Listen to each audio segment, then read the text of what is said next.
আমি একটা ছোট মানুষ একটা বড় প্রশ্ন করি। আমার এই বড় প্রশ্নটা হলো, অন্তর্বর্তীকালীন সরকারের প্রধান উপদেষ্টা ডক্টর মোহাম্মদ ইউনূস তিনি কি সরকারি দায়িত্বে স্থায়ী হতে চাচ্ছেন? মানে উনি কি অনেক দিন ধরে সরকারের বিভিন্ন গুরুত্বপূর্ণ যে দায়িত্বগুলোতে উনি আছেন, এরকম কোনো একটা দায়িত্বে দীর্ঘদিন মন্তব্য অথবা আমৃত্যু থাকার একটা আকাঙ্ক্ষা মনের মধ্যে লালন করছেন? আপনারা হয়তো বলবেন এ ধরনের প্রশ্ন কেন করছি। হ্যাঁ, সেটা আমি ব্যাখ্যাটা দিচ্ছি। বেশ কিছুদিন আগের কথা, ধরেন মাস 3 হবে, যখন বাজার ব্যবস্থা ভালো চলছিল না, মানুষের নানা রকম অভাব অভিযোগ খুব তীব্র হয়ে দেখা দিয়েছিল, তখন আমার সঙ্গে গ্রামীণে দীর্ঘদিন কাজ করেছেন, দীর্ঘদিন ধরে কাজ করেন এমন একজন উচ্চ পর্যায়ের মানে ব্যক্তির সঙ্গে আমার একটু কথা হচ্ছিল। তো আমি বলছিলাম ওনাকে যে যেরকম একটা এলোমেলো অবস্থা দেখছি, এমন কি হতে পারে যে ডক্টর ইউনূস রাগ করে বললেন যে আমি আর এই সমস্ত ঝামেলার মধ্যে নাই, আমি আমার জগতে চলে যাই। উনি কিন্তু প্রায়ই বলতেন যে এটা আমার জগৎ না, আমার জগৎ আরেকটা, আমি সেখানে থাকবো, গবেষণা করব, কথা বলবো, বিভিন্ন দেশে বিদেশে সেমিনারে অংশ নিব, এরকম একটা। তখন উনি আমাকে অবাক করে দিয়ে বললেন, না আপনারা ওনাকে চেনেন না। আমি কিন্তু মানে উনি বলেছিলেন যে ডক্টর ইউনূসকে আমরা অনেক বছর ধরে চিনি, উনি এমন একজন ব্যক্তি, উনি কখনো ক্ষমতা ছাড়তে চান না।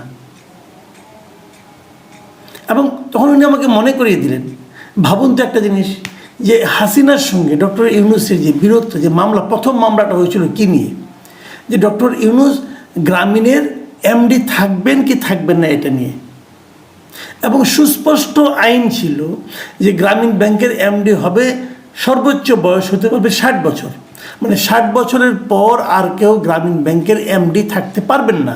এটা সুস্পষ্ট আইন দ্বারা নির্ধারিত, এবং এই আইন মেনেই গ্রামীণ ব্যাংক চলত। 60 বছরের পর ডক্টর ইউনূস 70 বছর পর্যন্ত থেকেছেন। 71 বছর বয়সে আদালতের রায় হয়েছে যে তিনি আর এমডি থাকতে পারবেন না, মানে মামলা হয়েছে এটা নিয়ে। মামলা না হলে উনি আরও থাকতেন, আমৃত্যুই থাকতেন। তার মানে উনি এ পদটা ছাড়তে চান নাই।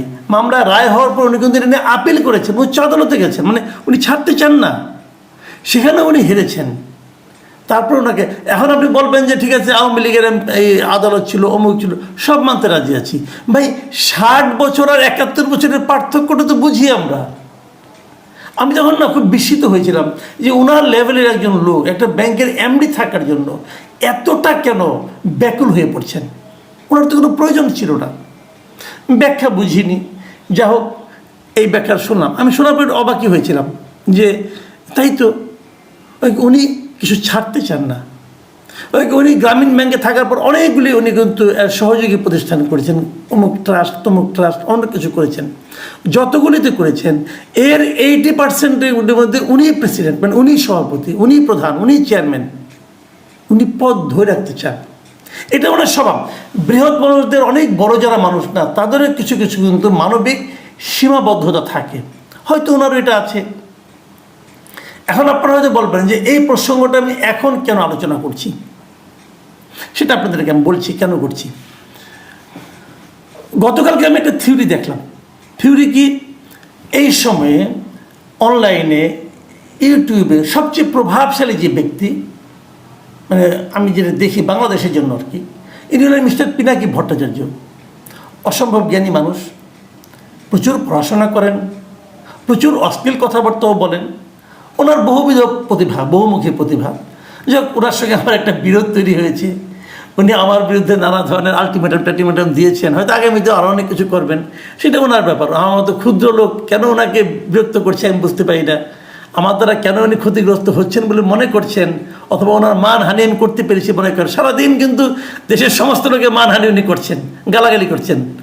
তার মধ্যে এসে নিয়ে আমি কীভাবে ওনার মানহানি করলাম বুঝতে পারলাম না। যাই হোক, হতে পারে, এটা নিয়ে পরে আমি দেখবো, ওইটা নিয়ে আলোচনা না। কিন্তু কালকে উনি একটা চমৎকার ভিডিওটা আমার ভালো লাগছে, সত্যি কথা বলি। আমি বটম লাইন ভিডিওটা আমি মন দিয়ে দেখেছি, আমার ভালো লেগেছে। কি ভিডিওটা, উনি একটা চমৎকার, উনি মাঝে মাঝে থিওরি দেন, কিন্তু উনি একটা থিওরি দিয়েছেন যে ডক্টর ইউনূসকে প্রধান উপদেষ্টা রেখে একটা জাতীয় সরকার করা যেতে পারে, এবং সেই সরকার হাসিনা যে নির্বাচনটা করেছিল ৭ই জানুয়ারি ২০২৪, সেই সরকারের মেয়াদ যতদিন থাকার কথা, মানে 5 বছর ধরেন, তারপরে 2029 সাল পর্যন্ত, 29 সাল পর্যন্ত এই সরকারটা থাকবে। তাহলে 29 সাল পর্যন্ত কে থাকবে সরকার প্রধান? ডক্টর ইউনূস। 29 সাল পর্যন্ত, যদি 29 সাল পর্যন্ত উনি থাকেন, তাহলে যে জিনিসটা হবে, তখন ওইখানে একটা জাতীয় সরকারের মতো হবে, এবং সেই সরকারের উপপ্রধান উপদেষ্টা হবেন তারেক রহমান। এবং তারপর বর্তমান যে উপদেষ্টা পরিষদ আছে, এই উপদেষ্টা পরিষদে যারা খুব ভালো করছেন তাদেরকে রাখা হবে, বাকিদেরকে বিদায় করে দেওয়া হবে। এবং উপদেষ্টা পরিষদে বিভিন্ন পলিটিক্যাল পার্টির প্রতিনিধিরা ঢুকবে, কেবল আওয়ামী লীগ এবং ওই ফ্যাসিবাদী যারা দোষর ছিল তারা বাদ দিয়ে ঢুকবে। এই সরকার 2029 সাল পর্যন্ত রান করবে। এই হলো পিনাকি ভট্টাচার্যের হাইপোথিসিস বা থিওরি, যাই বলেন না কেন, উনি দিয়েছেন। তো আমি ভাবলাম কি এটা হতে পারে। উনি অনেক কিছু তো বলেন, ওনার সবগুলোই যে আবল তাবল তা কিন্তু আমি বলি না, উনি ভালো কথাও বলেন, উনি অত্যন্ত গভীর কথাও বলেন। আমার কাছে এটা চিন্তা ভাবনা করে উনি বলেছেন বলে আমার কাছে মনে হলো। আমি পরে ভাবলাম যে এই চিন্তাটা ওনার মাথা থেকে এলো কেন।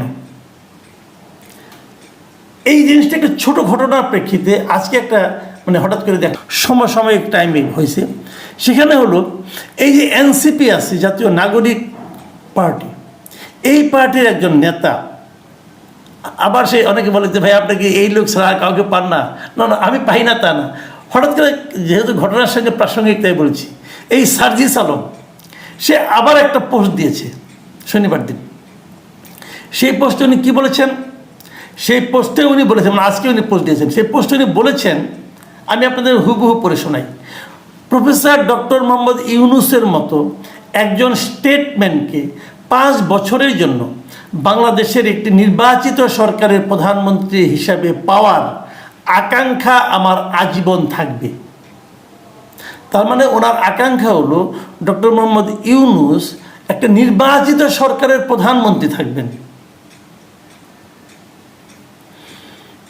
এইরকম একটা আকাঙ্ক্ষা সার্জিস আলমের আজীবন থাকবে। তো এই দুটোর কথা আমি একদিকে ওনার কথা বললাম, আরেকদিকে ইনার কথা বললাম। এই দুটো থেকে আপনি কি বুঝতে পারছেন? দুজনেই একটা কথা বলতে চাচ্ছেন, সেটা হলো ডক্টর মোহাম্মদ ইউনূস আরও বেশি দিন রাষ্ট্র ক্ষমতায় থাকুন। এটা নিয়ে আমার কোনো আপত্তি নাই, থাকতেই পারেন। এটা নিয়ে আমার দুঃখ পাওয়ার কিছু নাই, আনন্দিত হওয়ার কিছু নাই, উনি থাকতেই পারেন। আমার বক্তব্যটা হলো একই সময়ে একই ধরনের দুই জায়গা থেকে একই ব্যক্তিকে নিয়ে দুইটা আকাঙ্ক্ষা, একই রকম আকাঙ্ক্ষা যে এলো, এটা কি কেবলই কাকতালীয়? আমার কিন্তু তা মনে হয় না। আমার কেন যেন মনে হয় দুজনই এই ব্যাপারে এই ধরনের আকাঙ্ক্ষা প্রকাশের আগে ডক্টর ইউনূসের সঙ্গে কথা বলে নিয়েছেন। এখন আপনি তো বলবেন উনি কিভাবে থাকবেন, উনি তো কোনো পার্টি করেন নাই। এটাও কিন্তু আমি মনে করি ঠিক না। উনি পার্টি করেছেন। এই ছাত্র যে দলটা, এটা আসলে ওনার পার্টি। উনি মানুন অথবা উনি বলুন অথবা না বলুন, যাই করুন, আমি মনে করি এটা ওনার পার্টি। কেন মনে করি সেটাও বলি। এদেরকে উনি উৎসাহ দিয়ে পার্টিটা করিয়েছেন, এবং এই পার্টির নামকরণটাও উনি যে আগে একটা পার্টি করতে চেয়েছিলেন, যেটা মিসক্যারেজ হয়ে গিয়েছিল অনেক আগে, সেই পার্টির নামের সঙ্গেও এই পার্টির নামের অনেক মিল আছে। তো যাই হোক, তো উনি এই পার্টিটা, আমি মনে করি এই পার্টির সঙ্গে ওনার একটা খুব ভালো সম্পর্ক আছে বলেই এই পার্টির নেতারা বিভিন্ন জায়গায়, দেশের বিভিন্ন জায়গায় যখন যান, তখন সরকারি পার্টির যে বাহাদুরি, যে পাওয়ার, যে এটা তো এক্সারসাইজ করতে পারেন অবাধে। প্রশাসনও তাদেরকে সেটা করতে দেয়, এবং এই ছাত্রদের দুজন প্রতিনিধি সরকারের মধ্যেও আছেন। তো সব মিলে এটা মনে করি ওনার পার্টি। তাহলে বলবেন যে উনি তো ইলেকশন না করলে উনি কীভাবে প্রধানমন্ত্রী হবেন, সেটাও হতে পারেন, কোনো সমস্যা নেই। যদি ইলেকশনে কোনোভাবে এদেরকে পাশ করিয়ে আনা যায়, তো ডক্টর ইউনূসকে প্রধানমন্ত্রী বানানোই যাবে। বলবেন উনি তো ইলেক্টেড না, হ্যাঁ, তারপরে উনি একটা উপনির্বাচন দিয়ে ইলেক্টেড হয়ে যাবেন। চাইলে সবই হয়। আমার এটাই মনে হচ্ছে সে ধরনের একটা লক্ষ্যের দিকে হয়তো উনি যাচ্ছেন। অথবা এমনও হতে পারে উনি হয়তো একটা অ্যারেঞ্জমেন্টে যাবেন সবার সঙ্গে, যে পরবর্তী সময়ে যারাই নির্বাচিত হন না কেন তাদের সঙ্গে বলবেন যে তোমরা নির্বাচিত হলে ডক্টর ইউনূসকে প্রেসিডেন্ট বানাও। তাও হতে পারে, এটা আমরা আগেও দেখেছি। আওয়ামী লীগ তো শাহাবুদ্দিন আহমেদকে প্রেসিডেন্ট বানিয়েছিল। উনি একসময় ওই সর্বদলীয় একটা এই সরকারের সবার মানে মতে নির্দলীয় একটা সরকারের উনি প্রধান ছিলেন। উনি কিন্তু একটা টার্ম পরে কিন্তু প্রেসিডেন্ট হয়েছিলেন, আওয়ামী লীগ বানিয়েছিল। ওনাকে বানাতে কোনো সমস্যা নাই। তার মানে বটম লাইন যেটা হলো, আমার মনে পড়ে গেলো সেই গ্রামীণের সেই কর্মকর্তার কথা, যিনি বলেছিলেন, আমাকে বলেছিলেন, দেখবেন যে কোনো ফরম্যাটেই হোক ডক্টর ইউনূস এই সরকারের সঙ্গে আগামীতে যে সরকার থাকবে থেকে যাবেন। প্রাইম মিনিস্টার ফরম্যাটেই হোক, প্রেসিডেন্ট ফরম্যাটেই হোক, অথবা উপদেষ্টা ফরম্যাটে হোক থেকে যাবেন। উনি ছাড়ার লোক না। তখন মন খারাপ হয়েছিল, এখনও মন খারাপ হচ্ছে। তখন যে কারণে মন খারাপ হয়েছিল, এখন অন্য কারণে মন খারাপ হচ্ছে। প্রিয় দর্শক, এখন এই পর্যন্তই। আল্লাহ হাফেজ।